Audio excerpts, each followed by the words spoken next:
So my first fashion show was produced by Kearney Street Workshop, and they're a nonprofit they're an Asian American nonprofit that's been around as long as I've been around. They've been around for over 40 years. So, and they're still going strong, and they produce this event. It used to be every other year, but it's called Celebrate Your Body. And I got an email from them one day saying, "Hey, we heard of you. We would like you to, apply to do this fashion show." And I had just started my business, so I was like, oh my God, like, there's also, as even as an artist, or there's always doubt. You're always, in everything you do, there's so much doubt, right? And also, like, lately what a lot of people have been talking about, the imposter syndrome of like, oh my gosh, like, who do I think I am? And I think I had that when I was an artist, of showing my work in cafes and galleries. Like, it was just like doubt of like, who am I to do this? Like, but anyway, so I got accepted to be in a fashion show, and I was just like, oh my gosh, I don't barely have anything, and I was just like, oh, I have the suits that I have in my size and some shirt. And so I was just like, I'll just put something together. And it was the smallest little group. My first fashion show was like, but my first fashion show, I think, and I'm very thankful for Kearney Street Workshop, because they gave me that push that I also needed as an artist, and as a designer, but as a stylist, and also feeling more like owning like, yeah, THÚY Custom Clothier, like, this is your brand, this is what you got to do, and you're gonna put on the show, right? And but what I'm grateful for Kearney, for Celebrate Your Body, is that during model auditions, all the models were very feminine. And I, and they asked me like, what kind of models do you need? And I was like, oh, I do more like, I do suiting, so I need like really masculine presenting androgynous models. And so they did a call out for a model audition, and everyone's volunteering, so it's like everything is just people doing it because they just want an experience out of fun, to support Kearney Street, to support Celebrate Your Body. So I had model audition, and I have like my fellow designers who are part of the show we're all sitting on the table, and we're all looking at these models, and I kept thinking to myself, like, gosh, like, they're all so feminine. There's not one model here that I can pass for androgynous even, like. And I was like, I don't want to dress a feminine woman, like, I don't want to dress her in drag. Like, I don't want this to be a drag show. Like, for me, it's like, I want my suits to really come through. And so I was like, okay, don't let this be a block. Like, I kept thinking, this is all in my head during the model auditions. I'm just thinking, and I'm like, all right, just take this as a challenge. Like, you're gonna have to create a feminine suit. You're gonna pick one of these models, and you're gonna create something feminine in a suit, and she has to feel really sexy in it, and she has to feel really good in it. So that was my challenge to myself, was like, and so I chose a model because I really loved her energy, her charisma, and I decided to create this outfit that was feminine, and like, I dressed it up, really kind of styled it really feminine, and it was so out of my box. It was completely out of anything, you know what I mean? Like, I told you, like, I grew up tomboyish, 4 brothers. My mom was probably the only biggest feminine representation in my life.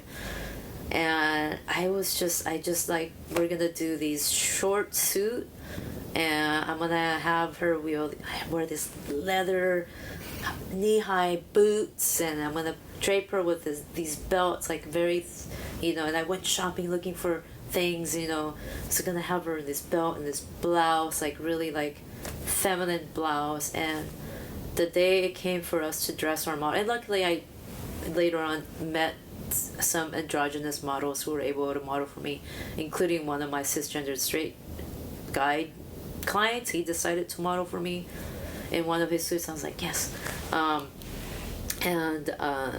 So I dressed Lauren, and she just, and everyone, all the models were like, oh my god. And it was just like, that was like a game changer, is I guess what you would say for me, in like creating like, oh, like I need to think outside of my butch box. I need to think of how I would dress a woman who really embraces her feminine side and who wants to still have that femininity show through a suit. And I think and with every show, and then I did Queer Fashion Week, Oakland. So I did Queer Fashion Week 2 years in a row, and I also did this fashion show that called La Garçon Gala, which was like kind of a more independently produced fashion show, and I feel like that was like, artistically, that was one of my favorite shows that I put together. And then Queer Fashion Week, and I did Super Butch in Toronto. So with every show, I felt like it's an expression of your creativity, and then like watching fashion shows from these well-known designers on YouTube, like I'm like, oh my gosh, like everything is so, you thought out, like the music, how you make a body of work be cohesive, how to have a theme, and I feel like I try to do that with every show that I've done, was just to create a theme that would be cohesive, but yet would also showcase an individual aspect of the model, because I also wanted to make sure that the style wasn't lost in the individual person. Like, I wanted to integrate the person's unique identity also in how I would style them, and then kind of, and I feel like I did that especially with the last Queer Fashion Week show I did, and having also, like, I think like the shows kind of grew, like my line, like the people and the numbers and the diversity, and showcasing, like, I feel like showcasing a spectrum of bodies, really, and expression and gender identity and sexual identity, and I think that really helped with how people see my brand, and the kinds of clients that I get have really varied, like, and it's like, I feel like for what I do, it's like, I feel like it's a kind of a community work that I do too in this, and like working with, even though it's like clothing, but it's also like, I feel like fashion is very revolutionary. Like, I feel like fashion really is one of the, like, if you think about our history in different worlds, or not world, but different countries and eras and time periods, like, you see a certain style of dress, right?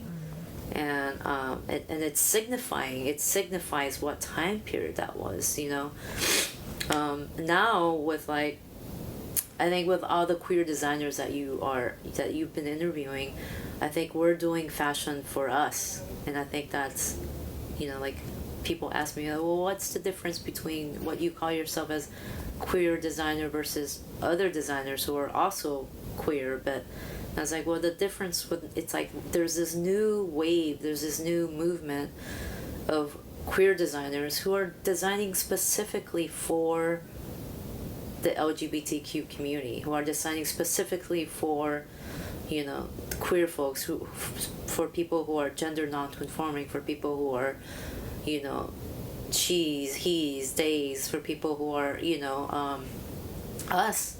Like, why I started doing this was because I love suits. I want to wear a suit that fits me. I want to, eventually have a wardrobe that is just all clothes that I styled for myself, or have a wardrobe full of clothes that's all created by all the designers that I know out there, and I'm slowly building up my wardrobe, like I have a couple of pairs of Nick shoes, I have some Stuzo clothing, I have a Kieran Finch shirt, I have a few shirts from like strapping, play out underwear, outplay swimwear, but yeah, like that first Queer Fashion Week was when I met all these amazing designers. And again, like the thing about the fashion shows were that I met all these designers and I met all these models, all these queer folks who just came out and flew out from all over the country to like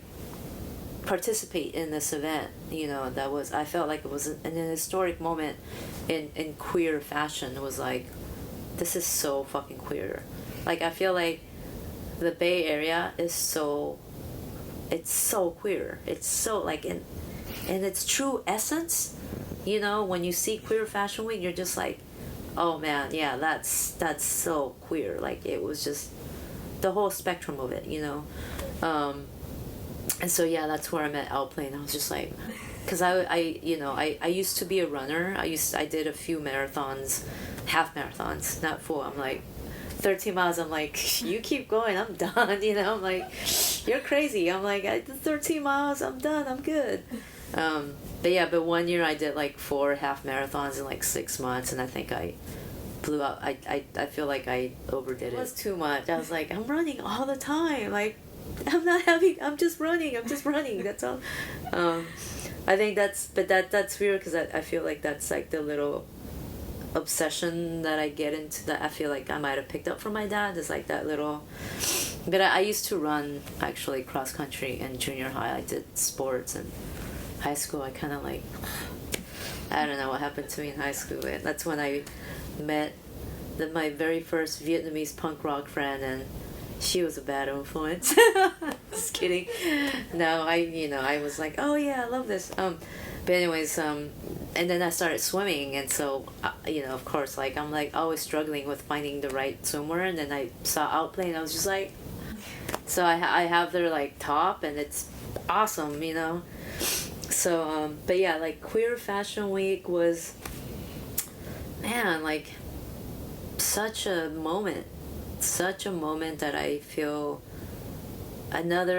just truly grateful for that, for like Miss Chris it was Miss Chris Fallon who like organized it and like made it happen. It was amazing. I met so many people and was just like introduced to this world that, oh my god, there's so many of us trying to do this thing, and we're up against this giant. We're up against this giant fashion industry that is like just so like, and I mean, I remember in high school I loved looking at Bazaar. That was one of my, you're also limited back then, like of what fashion was out there, and I was actually drawn to Bazaar because I felt like their fashions was more, to me, felt more like edgier, or the fashions that I saw in that magazine felt edgier, and I was, of course, like secretly fantasized about Thúy Nguyen, like this isn't, I really didn't talk about this back then, but but yeah, like queer, like celebrate your body, like a fashion show, like I'm like, I would never in a million years would have thought back then, like in my childhood, that I would any like me would be walking a fashion runway, and so celebrate your body. Like I feel like Queer Fashion Week gave that to us, gave us that stage to do that. That was at American Steel Studios. It was, so I know last year we did do a show, 2015 or 14, 2015.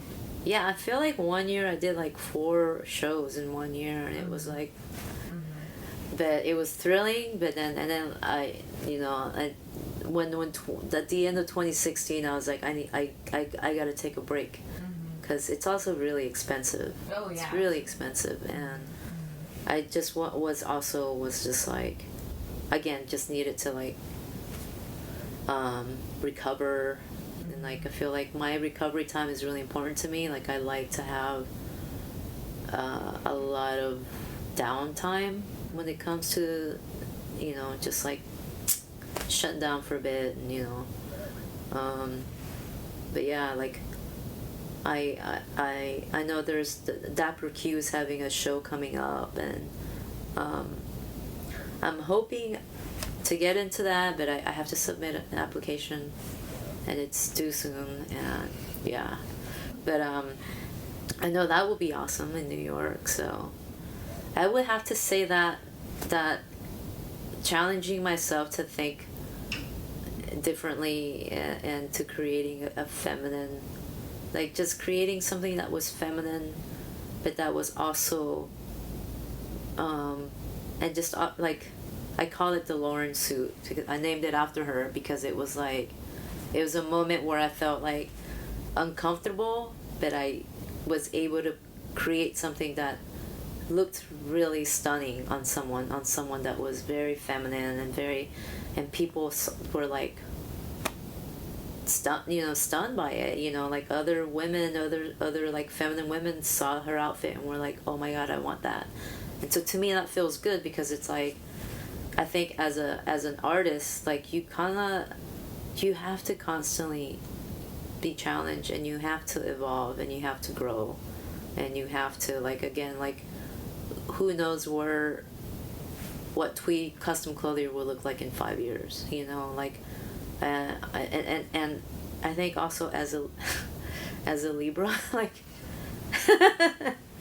you know, like the whims and the, like, I think I thrive on that kind of constant change. Like I feel like I need it as an artist. Like I need things to just I need to constantly grow or evolve, or, you know, get out of town for a while. And I think to me that it's very fitting for me to do this traveling sales butch, as I call it, type business, because I need to just be constantly moving. And I think that's another reason why I decided I didn't want to have a storefront, was because I like, again, the freedom to just go anywhere, and I feel like I'm able to reach more people by doing this like that. And the long drives to LA is a time when I can, like, kind of just sit with my thoughts. And when it comes to, like, when I used to prepare for fashion shows, like I would do this really, like, I would listen to the songs that I want, and I try to use music by people that I know, but it hasn't always worked out that way. Sometimes it'll be a song that I find very, like, compelling, and then I'll listen to it over and over and over, and then I'll start kind of visualizing how I want things to look, and but yeah, like I think that is definitely, like, that, and not I think just, like, giving myself, like, a chance to do it, you know, like, just doing it, basically, which is what it comes down to, right? It's just like anything is all about, you just gotta do it, you know. So anything that has to do with suiting, shirts, vests, pants, shorts, jackets, coats, anything really. I mean, I want to have, you know, like, I'm pushing for that casual shirt. And I also want to start, because I also find myself, like, I'm also kind of a very outdoors type person. Like, I love going out to the woods a lot, like, out in nature. Like, I would, if I could, every weekend I would go. And you know, you see, like, you see, like, the city persona, and then you also see, like, the kind of like the outdoors person with but I have these this one flannel shirt that I found in a thrift store and that I absolutely love, and a lot of my shirts I'll sew like a leather elbow patch, but I only sew it on one arm because I'm left-handed. And I had these, like, I would do these random things with like stitching and needle, like patchwork, and it would just be really subtle, but it'd be like something that, oh, that's mine, like but I want to create a line of like shirt jackets that are like kind of like, because I find myself always throwing on that one flannel shirt and I'm like, oh, I wish this was a tweed shirt, and but it's something that, you know, it sounds like, oh, I can recreate this in like, and have it made in a more like have it made in a woolen suiting material, so it's kind of like dressy at the same time, but it's also like, you know, casual because you just throw it on and you're like, basically anything can be made. Mm-hmm. Like, if you know, you pick a fabric and you're like, and I had this one client where we like did we did 2 consultations, and I was gonna have, and I did some drawings for her, but I was gonna have, she wanted a short jacket, just to have a certain type of like really rectangular closure with like no collar, like very like open necked, kind of like short jacket because she's of her shape, and then she wanted to have this certain dress replicated, that she had this one dress that she absolutely loved, and it didn't work out. She decided that she wasn't quite ready to go forward with it, and but it was just like, I I would love to just also work with more specific designs that people might, and then I leave that open to people too. Like, it really gets me really excited when I'm able to like work on a project where it's like so individualized. I mean, custom suiting is already individualized, but like to get something where someone really knows what they want, like as far as like different type of details. So like for a 2-piece single-breasted suit, like I started at like $650, which is like really cheap for a custom suit, for a 3-hour consultation and a fitting, and and then a lot of my friends were like, you need to price your things. I like, think about your time, and like, and even my tailors were like, what are you pricing your stuff at? Like, they're like, you should price them higher. Like, this is also your time. You're, maybe they can order directly from us, but you're actually more of the expert. You're helping them. You're taking their measurements. Most people don't know how to do that. And just like, I feel like I think it's just like all the years of like I really feel like I've gotten that down, and I'll think about it. I actually will obsess about not I shouldn't say obsessed, but I will be thinking about someone's measurement I just took, just to be sure, like, okay, then I should at least make sure that they make an allowance for this much because their body's this way, and if they bend this way, then it's gonna, so like all these things I think about too, that until I finally submit everything to my tailors, like I think everything out, do the little calculations and additions or anything, and make notes of allowances and how, but so now my prices for a 2-piece single-breasted is like starts at 11, and it goes up depending on fabrics, but again, it doesn't go up that much. My major competitors, I mean, obviously like Sharp Suiting. Leon and I know each other, so we're I would say we're friends, but I think he's been doing it longer than I have, and he's actually has a very strong, I feel like he has a very strong business sense too, and experience. Like, I believe he went to business school, and I'm like, I studied art at community college, so I'm like, I'm basic, like me, like I'm like, I feel like I'm,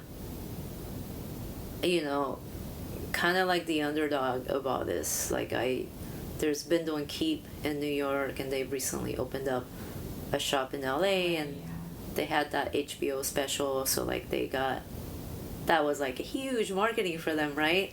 And Kipper Clothiers, who's in Hayes Valley, like I know those guys. Like I feel like I've gotten a lot of positive feedback from people. Like I think it's just like being just, I feel like I'm a very open person, and that I have a very like, I feel like people always feel at ease around me. Like once we sit down, they're like, and then they start like, especially when there's a couple, they're like, you know, and it's really sweet, you know, that they just, you know, I feel like people trust me, and I do like, there's a lot of things that I keep also discreet with like clients and stuff, unless if they send me photos, and that's like, okay, I can share these, but otherwise, you know, I think overall, like, I mean, and I've also done some work that was like more about love, really, and it's than anything else. Like I've worked with families, you know, like I got this really, like in the early days when I started, I got this sweet email from this woman and saying, I have a gender neutral child, and they want to go to prom, and we also want to get them a suit for like their sister's wedding, and you know, and I just to hear a mom be so genuinely supportive of their child, you know, that she went out of her way to find something for their child. And I was like, oh, anything I can do. Like, so I went to their home, and there was an event, I think it was prom that was coming up soon. I was like, you know, I don't think I have time to have something made for prom, but, and I was like, what are you know, how tall is your child, like what are their measurements about? And I was like, I have some suits that you know, if it fits them, then they can borrow it for prom. And so I brought I think 3 suits, and you know, I met the family, and the teen was really excited about the suits, and they went and tried them all on, and we were like, the sister and the mom, we were like seeing which one we liked the best, and you know, they fit really well, and so I loaned them a suit for prom, and was just like, you know, just give it back cleaned, like that was my only thing. And so the mom was just so lovely, and she wrote me a really good review on Yelp, and then I think because of that one, another mom reached out to me later on, single mom who lived in LA, and you know, she was on a tight budget, single mom, like and I could, you know, and I was like, you know what, I'll drive down there, and I will help you. Like I want, it just sounds like, you know, it's just a story, you know, stories like that where you're just like, I want to do this, you know, whatever, I'm not making anything off of it, but it's like, but it, again, it's like that whole, like, of being a part of something that's so, just such a big event in someone's life. Like, it's just such a, like, I think just the memory of that, of like, it's also like a, yeah, I guess, you know, like your teen years are such awkward years, and like to work with, you know, these 2 families who are like, you know, I want my like queer child to have something that they were gonna feel really good in, and the woman in Los Angeles that I met, like, so I met them, and the daughter comes out, and she's just the bubbliest, you know, kind of like masculine presenting, you know, big, you know, and the father wanted to come and, you know, see how the process was, right? And he's like bragging, like, oh, I just came from Thailand, I bought myself a couple of suits, and they're only, they're only blah blah blah there, and I'm thinking like, yeah, like you could have flown your daughter there and had her suit made for her, right? I'm like, but I didn't say that, but I was just like, okay, so, and it was funny because he was being kind of like the more like being kind of giving me a little bit of a hard time, and the mom was so sweet, just so sweet. The daughter just super sweet, and so I had this outfit made, and it was like this prom tuxedo, and we did like I was like showing them how like, oh, I have this jacket that's like has a contrasting vest or sleeve, and it matches my pants, and the daughter was like, oh, I want that, yeah, let's do that. So I had this amazing tuxedo made, and came in time for prom. The mom texted me and was just like, you should have seen the dad's face, and I was like, I wish I was there to see the dad's face, because that would have made my day. But they sent me all these cute photos of the daughter in prom and with their tuxedo outfit, and just like, and I almost had her model for me at Queer Fashion Week, but she had just got accepted to the University of Hayward, and that weekend they had like some intense school schedule. So, but I was like, oh my gosh, like, because I asked them, I'm like, hey, I'm gonna do Queer Fashion Week, would you like to walk? And they got so excited, and I was like, oh my god, it would be such a dream to see you walk for me, and it didn't work out, and I was bummed by it, but I'm hoping that maybe one of these days, that she'll still be able to walk for me.